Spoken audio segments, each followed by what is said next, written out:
ഇങ്ങനത്തെ സൗഹൃദ ചീര. അപ്പൊ ഇതിന് ലെറ്റ്യൂസ് ചീര എന്നുള്ള പേരൊക്കെ ഉണ്ട്. പിന്നെ മരച്ചീര എന്നും പറയും. മരച്ചീര എന്ന് പറയണെന്ന് വെച്ചാല് ഇത് മരം പോലെ ഇങ്ങനെ വളരണോണ്ടാണ് മരച്ചീര എന്നുള്ള പേരുള്ളത്. ഇത് കണ്ട നമുക്ക് കാണാൻ നല്ല ഭംഗിയാണ് ഇതിൻ്റെ ഇലകളൊക്കെ കാണാനായിട്ട്. നിങ്ങൾ ഇത് കണ്ടിട്ടുണ്ടാവും ഈ ഹോട്ടലുകളുടെ ഫ്രണ്ടിലും അതേപോലെ ഗാർഡനിലൊക്കെ കണ്ടിട്ടുണ്ടാവും ഈ ചെടി. പക്ഷെ നിങ്ങൾക്ക് ഇത് ചീരയാണെന്ന് അറിയാൻ പാടുണ്ടാവൂല. ഇത് നമുക്ക് കഴിക്കണ ഒരു ചീരയാണ്. ഒരുപാട് ആരോഗ്യ ഗുണങ്ങളുള്ള ചീരയാണ് സൗഹൃദ ചീര എന്ന് പറഞ്ഞു കഴിഞ്ഞാൽ. നമുക്കിതിൻ്റെ എളുപ്പം ഇലകൾ നമുക്ക് പച്ചക്ക് നമുക്ക് കഴിക്കാം കേട്ടോ. നമുക്ക് സലാഡൊക്കെ ഇട്ട് കഴിക്കാൻ പറ്റിയ ഇലകളാണ്. പിന്നെ നമുക്ക് തോരൻ വെച്ച് കഴിക്കാം, നമുക്ക് കറി വെച്ച് കഴിക്കാം. നമുക്ക് ഇതേപോലെ കുറ്റിച്ചെടി ആയിട്ട് വളർത്ത ചട്ടികളിലൊക്കെ കണ്ട ഇതിൻ്റെ ഇളം പച്ച കളറാണ്. ഒരു മഞ്ഞ കലർന്ന പച്ച കളറുള്ള ഇലകളാണ് സൗഹൃദ ചീരയുടേത്. അപ്പം നമുക്കിത് ചെടിച്ചട്ടിയിലൊക്കെ വളർത്തുകയാണെങ്കിൽ നമുക്ക് ഇതേപോലെ വളർത്താം. പിന്നെ ഇതിൻ്റെ കൃഷി രീതി എന്ന് പറഞ്ഞു കഴിഞ്ഞാൽ കമ്പ് മുറിച്ച് നട്ടിട്ടാണ് നമ്മൾ പുതിയ തൈകൾ ഉണ്ടാക്കണത്. അപ്പോൾ കമ്പ് മുറിച്ച് നട്ടാൽ നമുക്കിതൊരു നല്ല ഭംഗിയിൽ ഇതൊരു കുറ്റിയായിട്ട് നിർത്താനുള്ളൂ. പിന്നെ ഇതിൻ്റെ തൈകളാണ് ഈ കാണുന്നത് കണ്ട. നമ്മൾ ഈ തൈകളാണ് ഈ പിടിപ്പിച്ചേക്കണതൊക്കെ ഇതിൻ്റെ തൈകളാണ് കണ്ട.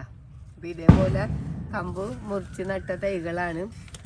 ഇത് വെച്ചാൽ നമുക്ക് പെട്ടെന്ന് തന്നെ പിടിച്ച് കിട്ടിക്കോളും കണ്ട. അപ്പോൾ നമുക്ക് നമ്മുടെ അടുക്കള തോട്ടത്തിൽ അത്യാവശ്യം വച്ച് പിടിപ്പിക്കേണ്ട ഒരു ചീരയാണ് സൗഹൃദ ചീര.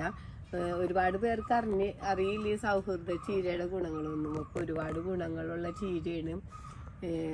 നമുക്ക് എളുപ്പത്തിൽ തന്നെ വച്ച് പിടിപ്പിക്കും. ഇത് ആദ്യം ഒന്ന് വേര് പിടിച്ച് കിട്ടാൻ ഇത്ര പ്രയാസമുള്ള ചീരയാണ്. വേര് പിടിച്ചിട്ട് നമ്മൾ നട്ട് കഴിഞ്ഞാൽ പിന്നെ ഒട്ടും തന്നെ പോകൂല നമ്മുടെ ഈ ചീര.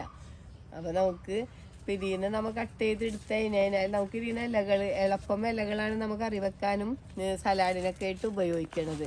അപ്പോൾ കട്ട് ചെയ്ത് കഴിഞ്ഞിട്ട് പിന്നെ നമ്മൾ അത് ആ കട്ട് ചെയ്ത കമ്പെടുത്ത് കുത്തി നമുക്ക് വേറെ തൈകൾ നമുക്ക് പിടിപ്പിച്ചെടുക്കാം. അപ്പോൾ നമ്മുടെ ഇപ്പോൾ അടുക്കളത്തോട്ടത്തിൻ്റെയൊക്കെ സൈഡിൽ നല്ല ഭംഗിയിൽ നമുക്കിത് വളർത്താൻ പറ്റും. അപ്പോൾ നമുക്ക് എപ്പോഴെപ്പോഴും ഇത് നമുക്ക് കറിക്കൊക്കെ എടുക്കാൻ പറ്റും. നമുക്കിത് കടകളിൽ നിന്നൊന്നും നമുക്ക് മേടിക്കാൻ കിട്ടൂല കേട്ടോ ഈ സൗഹൃദ ചീര എന്ന് പറഞ്ഞു കഴിഞ്ഞാൽ. നമ്മൾ വീട്ടിൽ വെച്ച് പിടിപ്പിച്ചാൽ മാത്രമേ നമുക്ക് ഈ വക ചീരകളൊക്കെ നമുക്ക് കിട്ടുള്ളൂ. അപ്പോൾ അതാണ് നമ്മൾ ഇങ്ങനെയുള്ള ചീരകളൊക്കെ നമ്മുടെ വീട്ടിൽ വെച്ച് പിടിപ്പിക്കണം എന്ന് പറയണത്.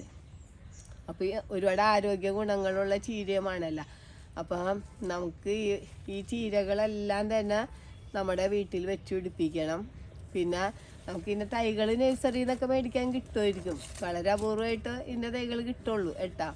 അപ്പോൾ തൈകൾ കിട്ടുകയാണെങ്കിൽ തൈകൾ വാങ്ങിച്ച് എല്ലാവരും വീട്ടിൽ നടാം.